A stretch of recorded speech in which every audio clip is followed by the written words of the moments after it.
Matt, tell us about the situation for you when this magnitude 8.9 hit.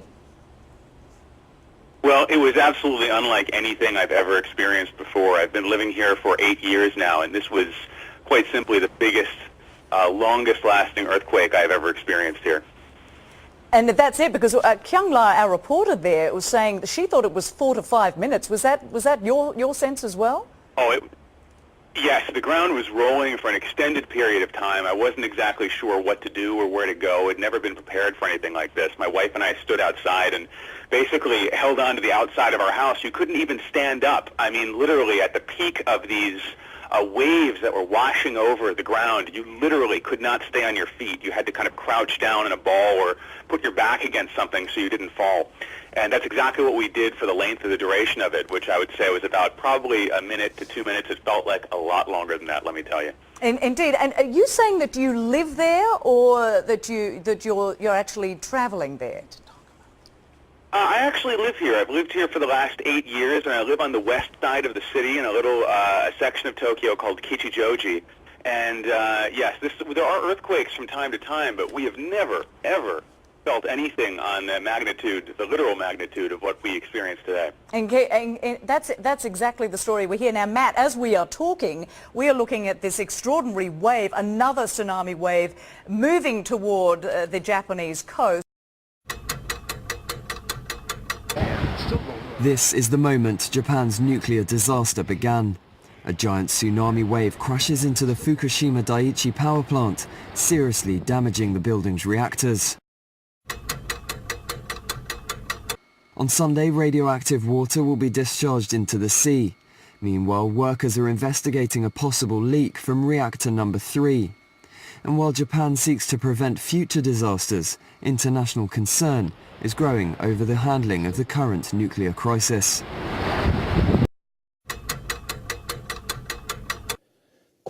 Let's review the accident. The first hydrogen explosion occurred at the building housing reactor number 1. It happened after the meltdown, which took place about 10 hours after the earthquake. In this program, we'll look at reactors 2 and 3. The temperatures in these reactors were under control for a while after the tsunami. There was sufficient time to take action, and the staff should have known what they needed to do. So why couldn't they prevent the meltdowns and the release of huge amounts of radioactive substances? To find the answer, we met often with TEPCO workers who tackled the crisis at the site. We discovered that both the utility and government authorities continue to ignore a crucial problem related to nuclear safety. Our investigation revealed an unexpected fact that made the aftermath of the accident worse.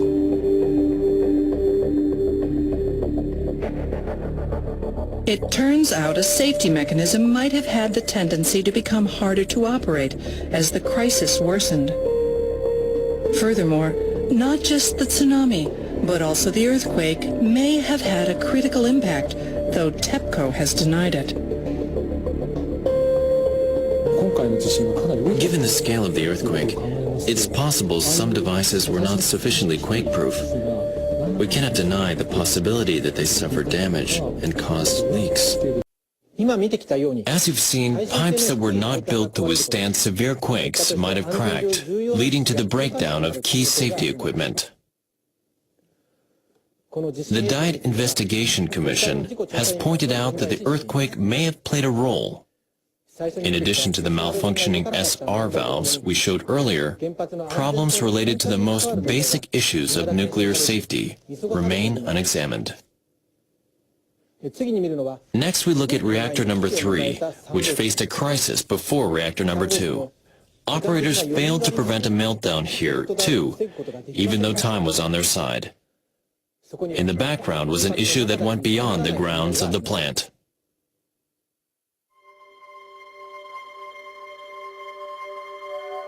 After the accident, reactor number 1, reactor number 3 experienced a core meltdown and hydrogen explosion. Operators had the time and the know-how to prevent the crisis, but failed to do so. Why? As it turned out, there was a hidden pitfall.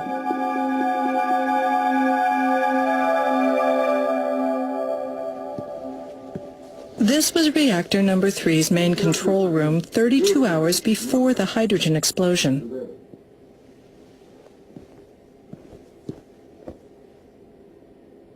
Operators were continuing efforts to cool down the reactor with the few batteries that had survived the tsunami. A day and a half had already passed since the tsunami plowed through the plant.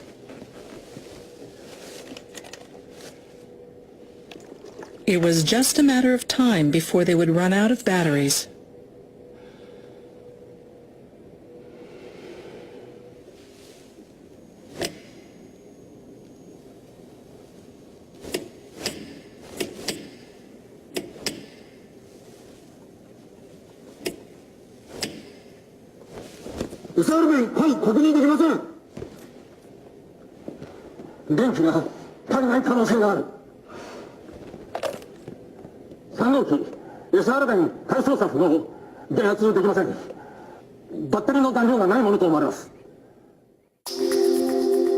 At the onset of the crisis, TEPCO had arranged for batteries to be delivered to the Fukushima Daiichi plant.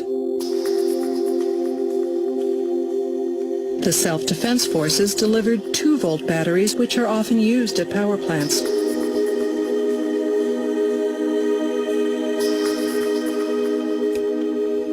But operators needed 12-volt batteries to open the SR valves. The batteries are highly portable and weigh as little as 10 kilograms. 10 of them provide enough power to open an SR valve.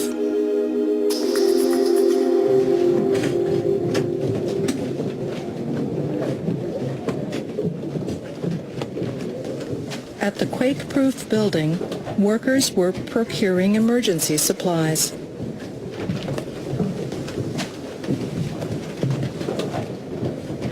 SR 弁に必要なバッテリーは120ボルト。SR 弁が開かなければ原子炉に水は入らない。炉心損傷が始まる。今あるバッテリーは2ボルトばかり。12ボルトは届いていません。自家用車からバッテリーを集めるしかない。手の空いてる人は自分の車からバッテリーを取り外して集めて。了解。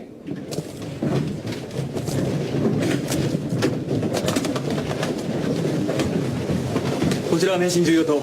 今自動車用の12ボルトのバッテリーを収集中。集まり次第中層に届けます。Why didn't the operators get the batteries they asked for? During the early hours of the crisis, TEPCO found it hard to keep up with requests for emergency supplies. A senior official in charge of procurement at the time says his team wasn't able to prioritize the request for 12-volt batteries. The people responding to the crisis needed all kinds of things. We were trying to juggle all of the requests at the same time, trying to get them delivered as quickly as we could. We didn't have time to prioritize. We just tried to grab whatever was on the list regardless of quantity. I believe we're in a situation where screening each request according to priority was very difficult.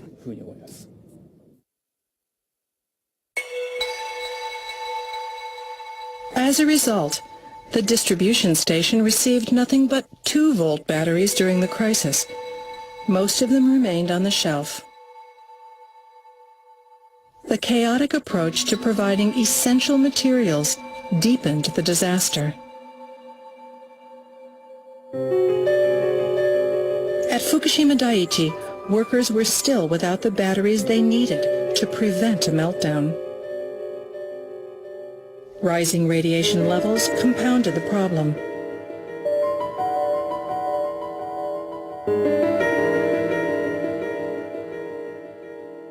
This shows radiation levels near the main gate of the plant. On March 13th, the number rose to 281 microsieverts per hour. At that rate, the annual exposure limit would be reached in just 4 hours.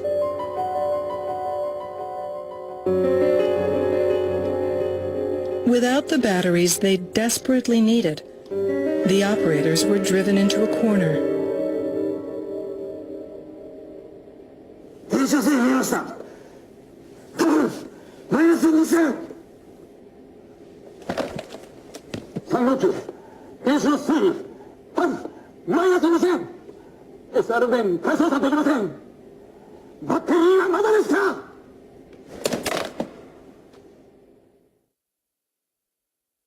TEPCO had procured 12-volt batteries. But as of the night of March 13th, they remained at a stock base 55 kilometers from the crippled plant. There were more than 1,000 of them. These are photos of supplies at the base. Small pumps and generators were also stranded there.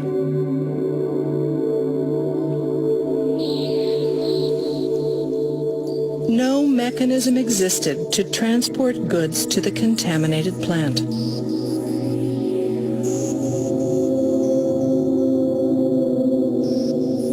The workers at the plant felt that, without the proper support, preventing a meltdown was impossible.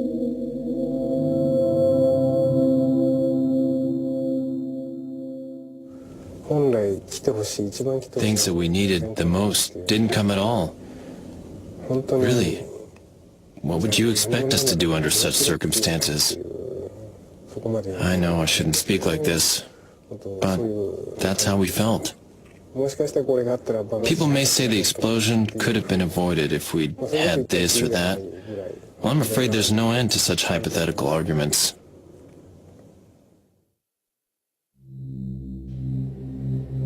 Japan lacked a system to deliver necessities to nuclear plants contaminated with radiation.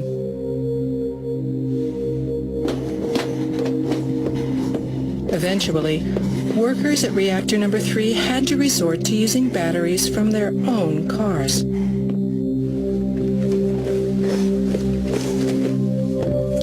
Six hours had already passed since attempts to cool the reactor failed.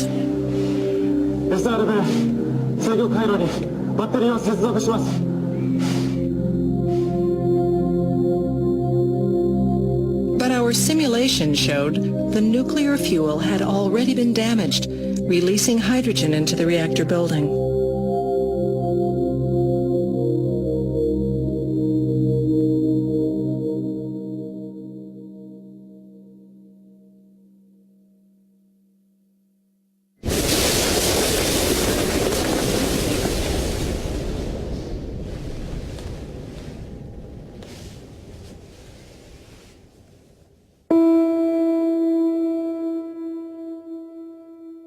During the Fukushima crisis, 3 reactors melted down in succession. The radioactive materials they released have contaminated the soil. More than 160,000 residents are still unable to return home. Again, I believe those operators responding to the crisis on the shop floor. Well, they did their best. Yet, given the consequences presented, I'd say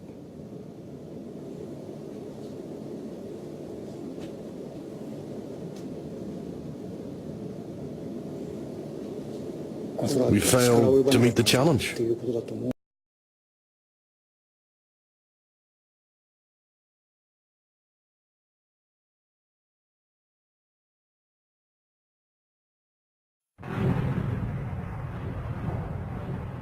We do not expect harmful levels of radiation to reach the West Coast, Hawaii, Alaska, or U.S. territories in the Pacific. Furthermore, the Centers for Disease Control and Prevention and public health experts do not recommend that people in the United States take precautionary measures. 1,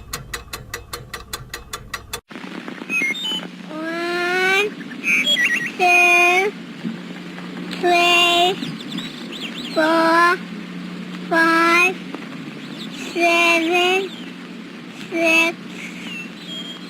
6, 8, 9,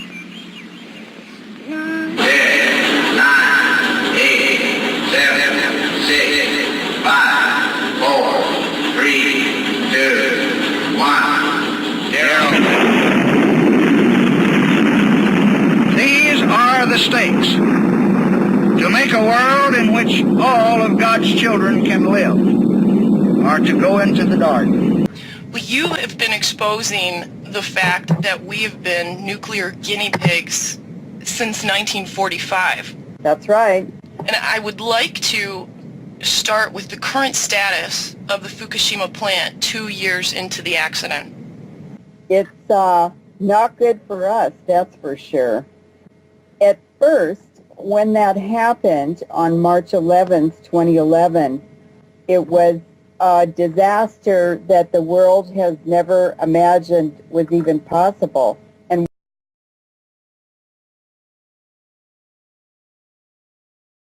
we were told 3 partial meltdowns, don't worry about it. Now we know it was 100% core melt in all 3 reactors.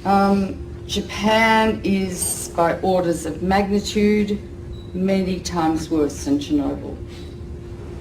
Never in my life did I think that 6 nuclear reactors would be at risk.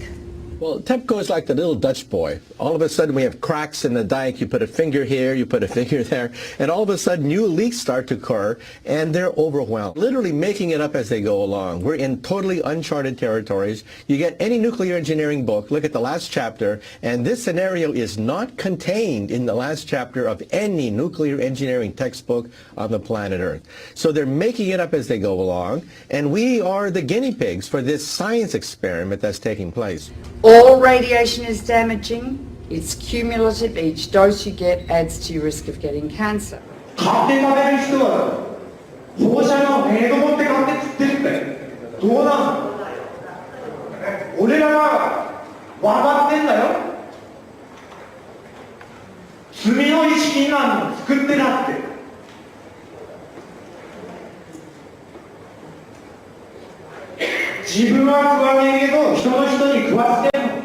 Within days of the Fukushima Daiichi catastrophe beginning, we were getting fallout coming down in rain in the United States.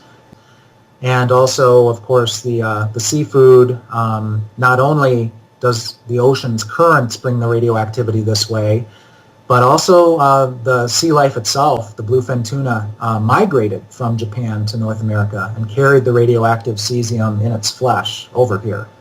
Wow, not a good time to be eating tuna. The food chain remains contaminated for hundreds or thousands of years, and we'll start seeing lung cancer and leukemia, I think 2 to 5 years from now. And then solid cancers will start appearing 15 to 60, 70 years later. So the ace up the sleeve of the nuclear industry is the incubation time for cancer. It takes a long time for cancers to develop once you have inhaled or been exposed to these radioactive elements. And no cancer identifies its origin. And so there is already a level of cancer in society, but it's going to increase dramatically. The problem is not really under control. It will not be under control for, it's estimated, between 40 and 100 years from now. There's no way to clean it up. They say 40 years, but they can't clean it up. They can't. And the site's still unstable and vulnerable to natural disasters. If there is another earthquake, a serious one, 6, 7, 8 or 9 magnitude, that would rattle all these 1,060 tanks. It would rattle the damaged cores, spent fuel, whose structures have already weakened. Yes. That's a potential very, very serious threat. Approximately 300 tons of water was filtering through the site until early this month, becoming laced with radioactive materials and then seeping into the sea. Another factor is the ever-increasing amount of water accumulating inside damaged infrastructure. Once it makes its way into reactor buildings, it mixes with radioactive isotopes. For months, TEPCO workers have been pumping up 400 tons of water every day and storing it in tanks on site. There's 1,060 tanks, stainless steel water tanks, that are holding the water which they keep pumping into the damaged reactors and the spent fuel storage pools. From the air, the scale of the problems at Fukushima become clear. The growing mass of storage tanks now dwarfs the plant itself. More than 1 million tons of highly radioactive water is now stored here. But the tanks have been hastily built. They're made of steel plates, bolted together, rather than welded. Last week, workers detected a major leak in one of those tanks. About 300 tons of water escaped, releasing several quadrillion becquerels of radioactive particles. Experts have often pointed out how vulnerable they are to damage. The tanks, though, have been put together very quickly.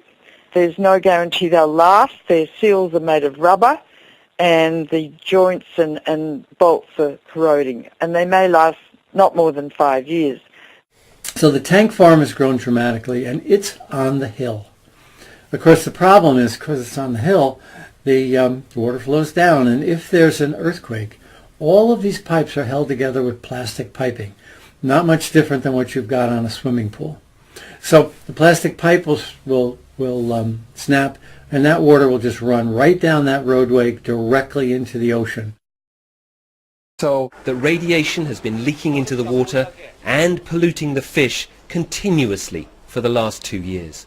Plus strontium, plus cesium, plus tritium, and I could go on and on and on. If it gets into the sea, the algae concentrated hundreds of times, then the crustaceans concentrated hundreds of times, then the little fish, then the big fish, then us.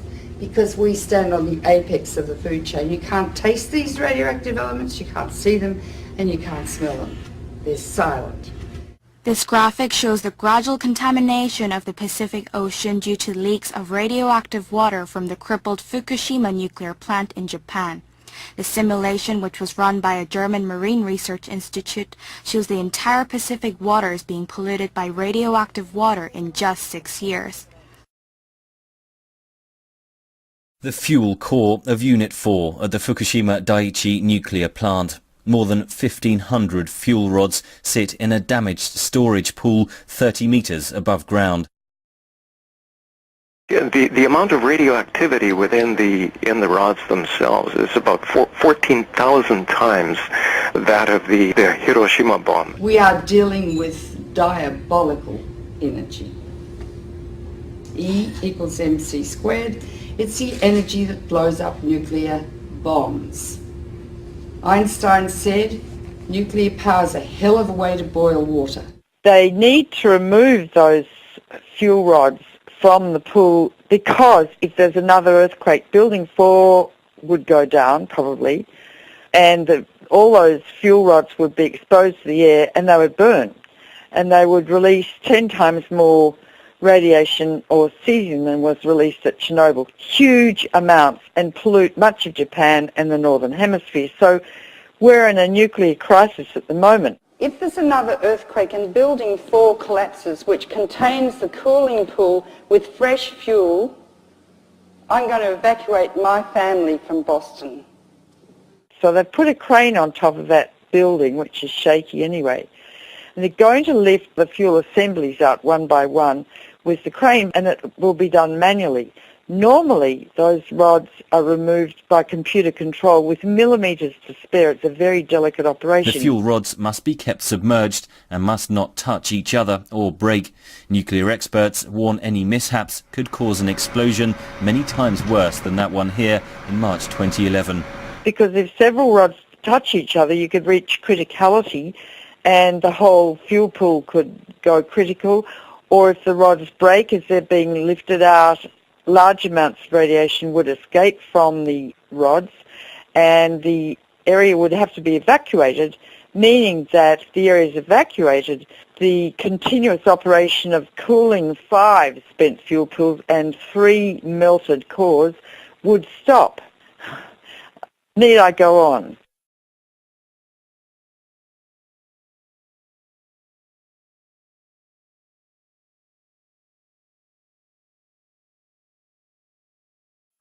While this week marks the anniversary of the atomic catastrophes on Hiroshima and Nagasaki, Japan, today Japanese attention turns to other nuclear concerns. Tensions in Japan are rising over the radioactive water leaking into the Pacific Ocean from the country's crippled Fukushima Daiichi nuclear plant, which was devastated by the earthquakes and tsunami of 2011. Joining me now in studio to discuss the radioactive leak is Paul Gunter, director of the Reactor Oversight Project at beyondnuclear.org.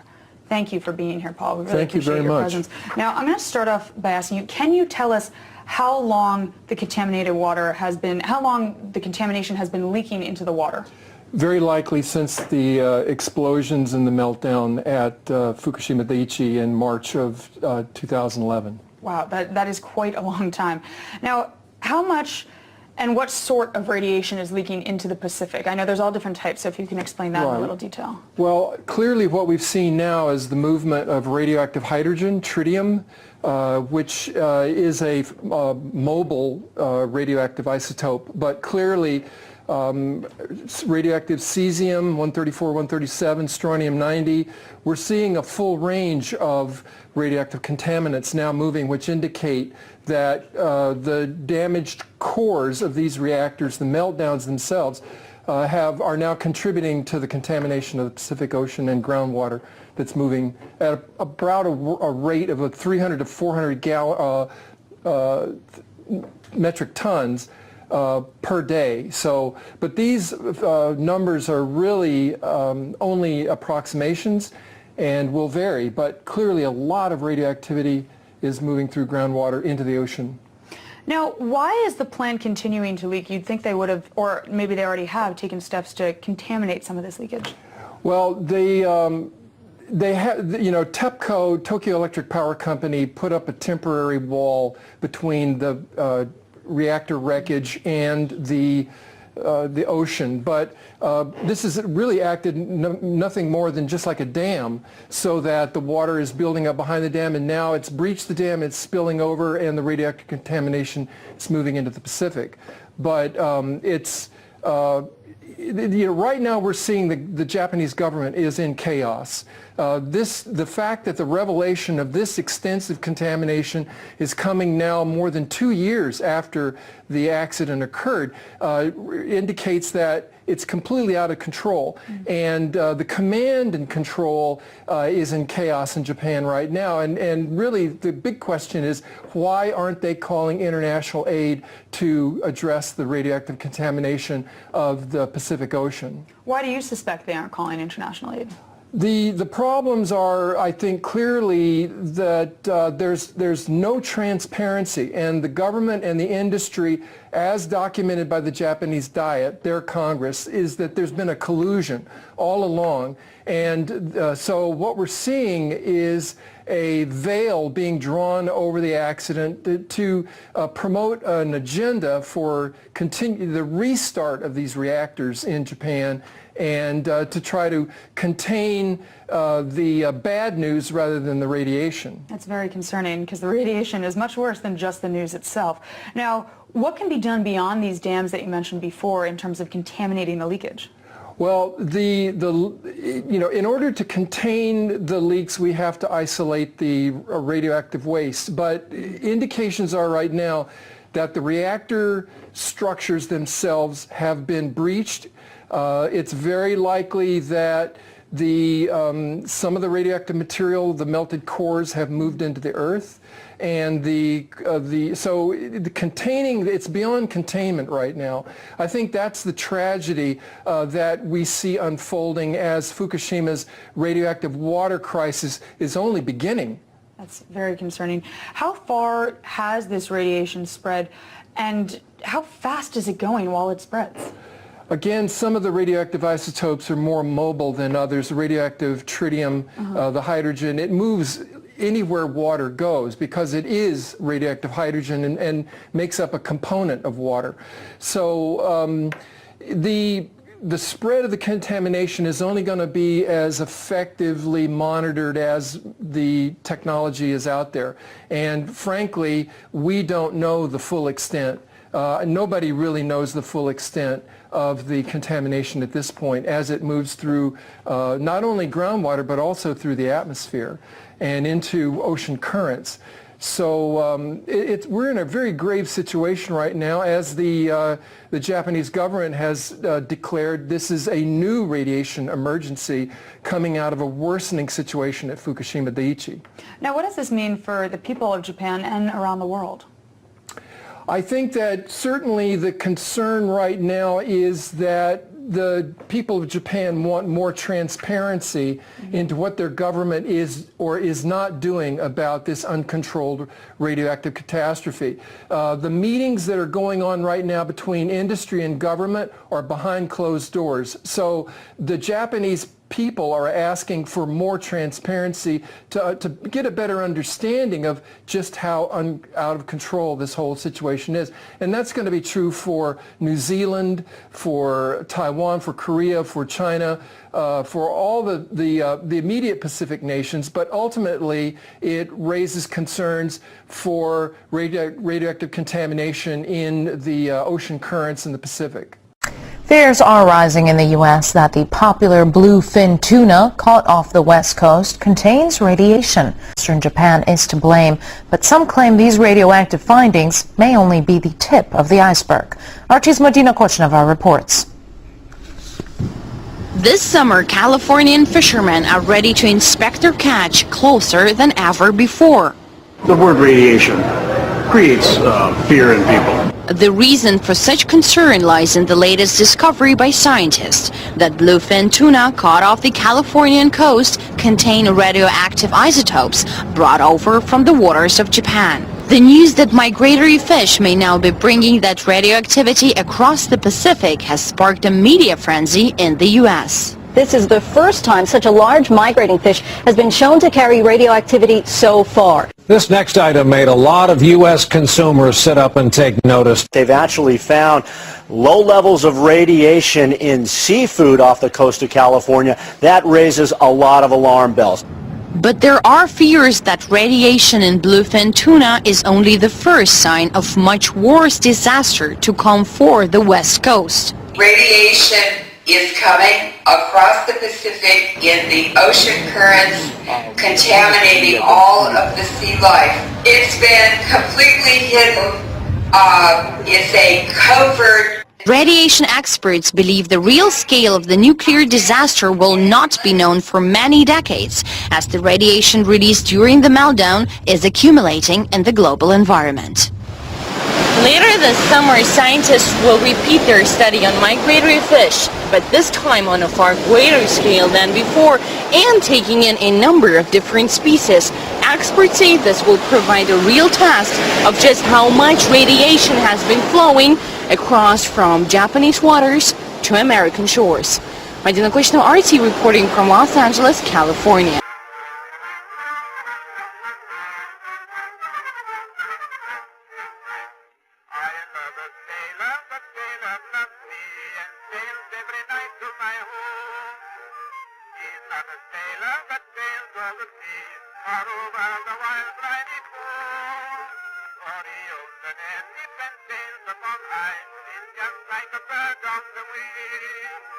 And when the shadows of evening draw nigh, he'll stand to thy window and see.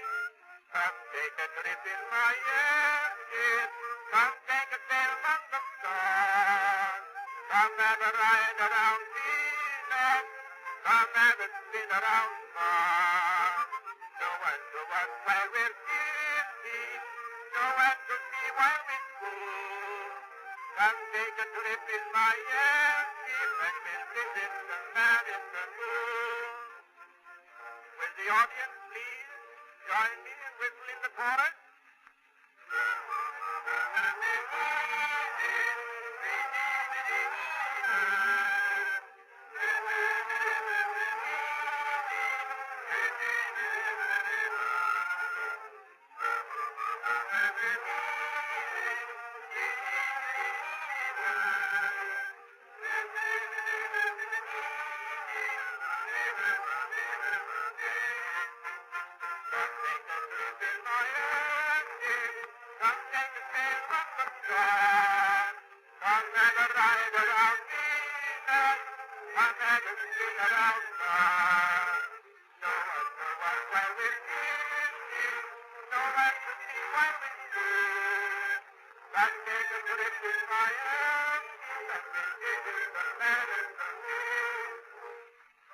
The news. The Japanese aren't the only ones who are continuing to suffer from the fallout of the Fukushima nuclear disaster. And now it appears that radiation released from the failed Fukushima reactors back in March of 2011, more than 2 years ago, have affected children born in Hawaii and along the entire west coast of the United States.